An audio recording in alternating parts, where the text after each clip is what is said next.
കൊല്ലം പുനലൂരിൽ ഭാര്യയെ ഭർത്താവ് വെട്ടിക്കൊലപ്പെടുത്തി. കലയനാട് സ്വദേശി ശാലിനിയാണ് കൊല്ലപ്പെട്ടത്. പ്രതി ഐസക് കീഴടങ്ങി.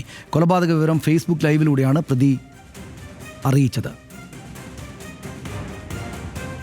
ഞാൻ എൻ്റെ ഭാര്യയെ കൊന്നളഞ്ഞു. അതിൻ്റെ കാരണം ഞാൻ അറിയാതെ പല ബന്ധങ്ങളും ഞാൻ അറിയാതെ വീട്ടിൽ നിന്ന് സ്വർണ്ണങ്ങളെടുത്ത് പണയം വെക്കുകയും അതുപോലെ തന്നെ ഞാൻ പറഞ്ഞാൽ കേൾക്കാതെ ഇഷ്ടമുള്ള രീതിയിൽ പോവുകയും വരികയും ചെയ്തുകൊണ്ടിരിക്കുകയായിരുന്നു.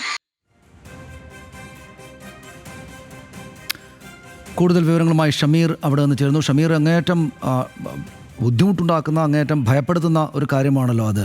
അയാൾ കൊലപാതകം നടത്തിയിട്ട് ഫേസ്ബുക്കിലൂടെ ഇങ്ങനെ വിളിച്ചു പറയുകയാണത്. എന്താണ് പോലീസ് നൽകുന്ന വിവരങ്ങൾ? സനീഷ്, ഈ കൊലപാതകം ഇന്ന് രാവിലെ 6 മണിയോടുകൂടിയാണ് ഇയാൾ നിർവഹിച്ചത്. ഇയാൾ കത്തി കയ്യിൽ കരുതിയിരുന്നു.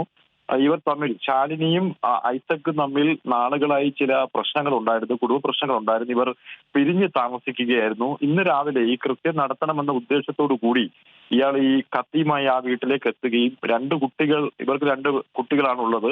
ഈ കുട്ടികൾ ഉറങ്ങിക്കിടക്കുന്ന സമയത്ത് ഈ ഭാര്യയുടെ മുറിയിൽ കയറി ക്രൂരമായി ഇയാൾ വെട്ടി കൊലപ്പെടുത്തുകയായിരുന്നു. ഇതിനുശേഷമാണ് ഇയാൾ ഈ വിവരം ഫേസ്ബുക്കിലൂടെ വിളിച്ചു പറയുന്നത്.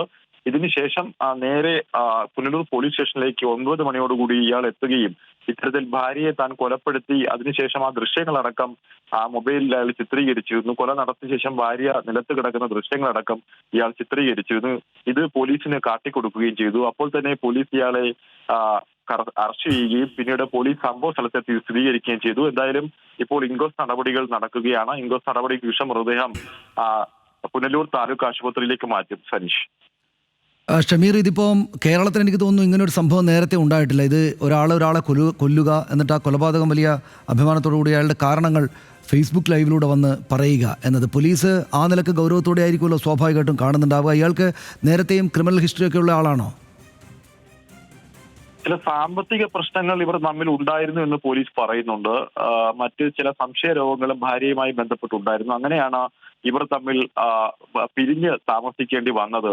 ഇതിനുശേഷം നിരവധി തവണ ഇയാളുടെ കയ്യിൽ നിന്ന് വാങ്ങിയ പണം ആവശ്യപ്പെട്ടുകൊണ്ട് ആ വീട്ടിൽ ഇയാൾ ചെല്ലുകയും ചെയ്തിരുന്നു. പക്ഷേ നേരത്തെ ഇതുമായി ബന്ധപ്പെട്ട ക്രിമിനൽ പശ്ചാത്തലമൊന്നും തന്നെ ഇയാൾക്ക് ഇല്ല എന്നാണ് പോലീസ് പറയുന്നത്. പക്ഷേ ഏത് സാഹചര്യത്തിലാണ് ഇയാൾ ഇത്തരത്തിലൊരു കൃത്യം നിർവഹിച്ച ശേഷം ലോകത്തോട് ഇത് ഫേസ്ബുക്കിലൂടെ വിളിച്ചു പറയുന്നത് എന്നുള്ള കാര്യത്തിൽ കൃത്യതയില്ല. എന്തായാലും പോലീസ് ഇതെല്ലാം തന്നെ പരിശോധിക്കും. ഈ വീഡിയോ ദൃശ്യങ്ങൾ ഉൾപ്പെടെ പരിശോധിക്കും. ഇയാളുടെ ഫോൺ ഉൾപ്പെടെ കസ്റ്റഡിയിൽ എടുത്തിട്ടുണ്ട്. എന്തായാലും ഭാര്യയെ അറിയാവുന്ന ചില ആളുകളെ ഫേസ്ബുക്കിലൂടെ വിവരം അറിയിക്കണം. അതുകൊണ്ടാണ് ഇത്തരത്തിൽ ഫേസ്ബുക്കിലൂടെ ഒരു ലൈവ് താൻ പങ്കുവെച്ചതെന്നാണ് പ്രാഥമികമായും ഇയാൾ പോലീസിന് നൽകിയിരിക്കുന്ന മൊഴി. എന്തായാലും ആ മൊഴി പോലീസ് വിശ്വസിച്ചിട്ടില്ല. എന്തായാലും മറ്റെന്തെങ്കിലും സാഹചര്യം ഉണ്ടോ എന്നുകൂടി പോലീസ് പരിശോധിക്കുന്നുണ്ട്.